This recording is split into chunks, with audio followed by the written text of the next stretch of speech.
या बातमीचे प्रायोजक आहे great Rajkamal circus. Advance booking सुरू। सोलापूर शहरातील नई जिंदगी परिसरातील कादरी हॉस्पिटल पुन्हा एकदा वादाच्या भोवऱ्यात सापडला आहे।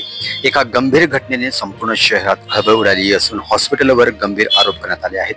मिळालेल्या माहितीनुसार लखन वाघमारे वय वर्ष 35 राहणार शिवगंगानगर कुमटानाका या व्यक्तीचा मृत्यू कादरी हॉस्पिटलमध्ये उपचारादरम्यान झालाय।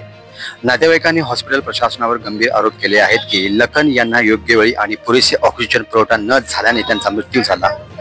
लखन वाघमारे यांना प्रकृती अस्वस्थतामुळे कादरी हॉस्पिटलमध्ये दाखल करण्यात आले होते, मात्र उपचारादरम्यान त्यांना आवश्यक वैद्यकीय सुविधा विशेषतः ऑक्सिजन पुरवण्यात हॉस्पिटल प्रशासन कमी पडल्याचा आरोप नातेवाईकांनी केला आहे। लखन यांचा मृत्यू झाल्यानंतर संतप्त नातेवाईकांनी हॉस्पिटल प्रशासनाला जाब विचारला आणि कारवाईची मागणी केली आहे। त्यांनी स्पष्ट इशारा दिला आहे की जर लवकरात लवकर हॉस्पिटलवर कठोर कारवाई आणि गुन्हा नोंदवला गेला नाही तर ते मृतदेह हॉस्पिटल समोर ठेवून आंदोलन करतील। नातेवाईकांचा असा संताप व्यक्त केला आहे।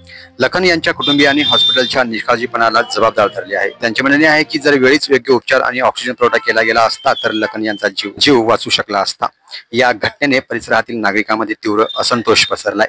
स्थानिक लोकांमध्ये हॉस्पिटलच्या कार्यपद्धतीबाबत प्रश्नचिन्ह उपस्थित झाले आहेत। कादरी हॉस्पिटल यापूर्वी अशा अनेक तक्रारी आणि वादग्रस्त घटनांमुळे चर्चेत आले आहे। यापूर्वीच्या काही प्रकरणांमध्ये हॉस्पिटलवर वैद्यकीय निष्काळजीपणाचे आरोपही झाले होते। या नव्या घटनेमुळे हॉस्पिटलच्या विश्वासार्हतेवर पुन्हा एकदा प्रश्नचिन्ह निर्माण झाले आहेत। स्थानिक प्रशासन आणि पोलिसांनी या प्रकरणी तपास सुरू केला असून हॉस्पिटल प्रशासनाकडून याबाबत कोणतेही अधिकृत निवेदन अद्याप जारी करण्यात आले नाहीये।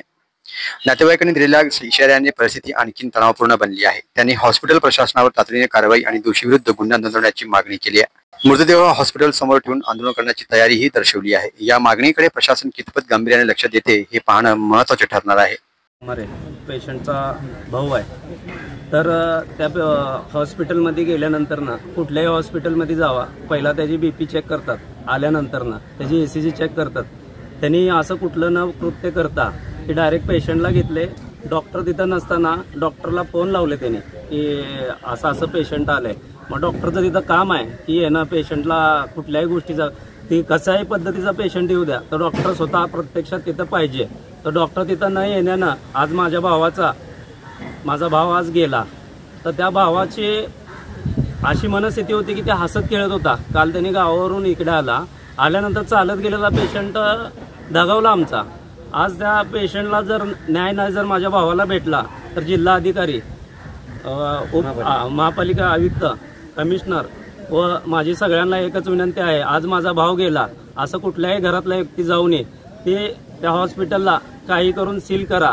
अशा पद्धतीचं जर ट्रीटमेंट असेल तर तुम्ही जनतेच्या भावनेशी खेळू नका। आज माझा भाव गेला, आज कुणा जर अजून एक लेकरू जाईल, कुणा जर असाच एक कोण तर अजून व्यक्ती जाईल, तर असं ह्या गोष्टी कृत्य थांबवण्यासाठी मी सगळ्याला विनंती करतो की त्या हॉस्पिटलवरती लवकरात लवकर कारवाई करावी आणि आम्हाला जर इथनं न्याय नाही भेटला तर आम्ही तिथं ही बॉडी त्या हॉस्पिटलच्या समोर ठेवणार आहोत।